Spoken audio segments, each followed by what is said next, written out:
And so they came to the hospital. They took the child away, and I wanted to help the mom in any way that I could. And so I became a safety service provider for this little girl.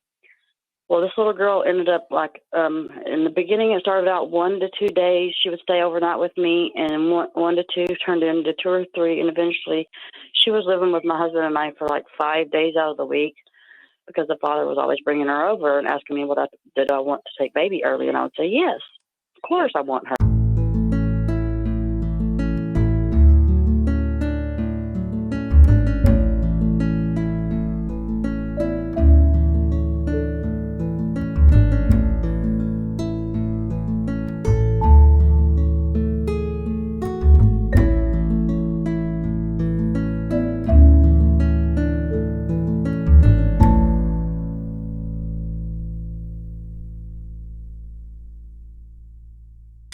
So let's jump right into the calls today. Let's take Amy from Oregon. Amy, did you have a story to tell or a question to ask?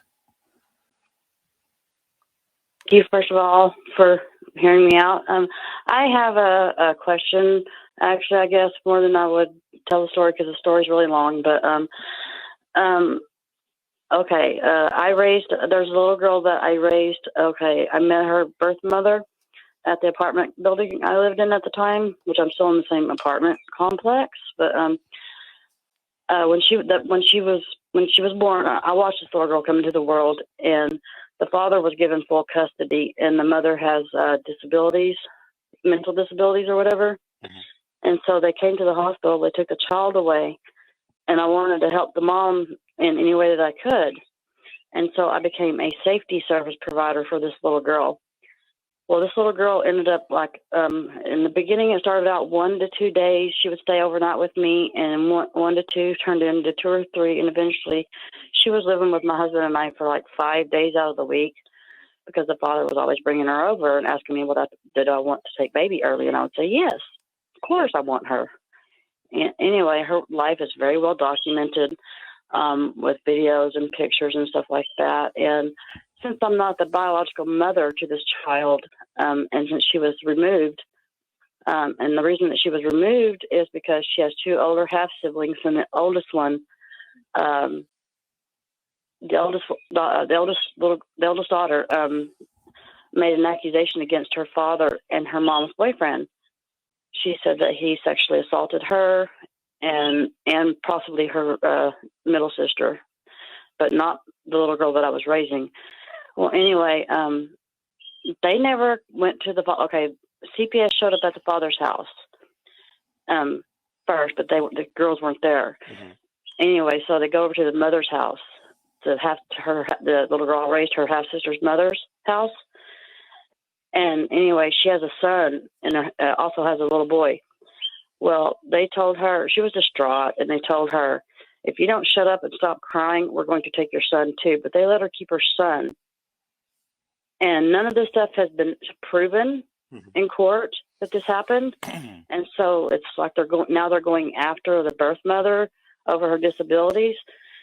And they told us when they came to my home and removed this little girl from me, oh God help me, they told us to get certified to be foster parents, right? And we went through the grueling process of becoming certified to be foster parents, so that I could get this little girl back while this investigation is going on. And it's been almost 2 years. Come June 17th of this year, it'll be 2 years that they've been in foster care. 2 years? Yes, because they keep pushing that out, and the caseworkers are saying that there's new testimonies made by the 2 half sisters, and so that they would have to postpone it, which I know what they're doing. I know exactly what they're doing. But I raised this little girl. She called me mom. She called my husband dad. And we always told her, look, you got 2 mommies, you got 2 daddies, so you got twice the love, baby girl.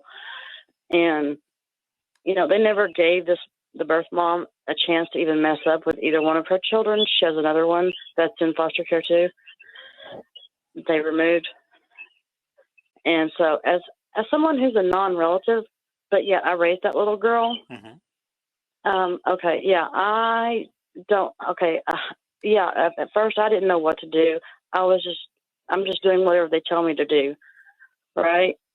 And they told us to get certified. We did. We took parenting classes, a 6-week course parenting class for them. We Hold got on, the Amy. right size, everything.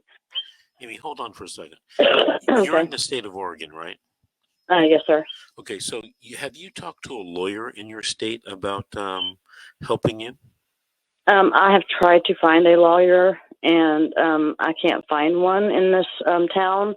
But I've only recently started looking for an attorney because I was told that I had no rights because I'm not a bio parent to her. Well, you know what? That's what I have been told. Okay, that's not necessarily true. If your case was in California, for example, you definitely would have rights. You might even be able to file for something called presumed parent status. But you know what? I work with an attorney in Oregon. What county are you in? Douglas County. Okay, I work with an attorney. He's in Deschutes County. But what I'd like you to do is during the week coming up, I want you to call me at my office, and I'm going to give you his name and number, and you give him a call and see if he can assist you with your, I think they call it DHS matters or CPS matters in Oregon. Okay. Okay. Let me give you my awesome. Let me give you my office number. It's 888-6582. That's 888. Okay, awesome. 888-6582. Any quick questions you want to ask me before the break? No, I don't think I have any more questions. I think I think you pretty much answered it. I want you to know that what you're doing is awesome and amazing. I mean, thank you, God, for someone like you, because I was just researching how to what to do when you're dealing with evil, lying CPS workers. And Mrs. G's, one of her videos popped up, and I have been in contact with her. Okay. But she's an amazing woman. Keep listening, because she's going to be a guest host in a few minutes.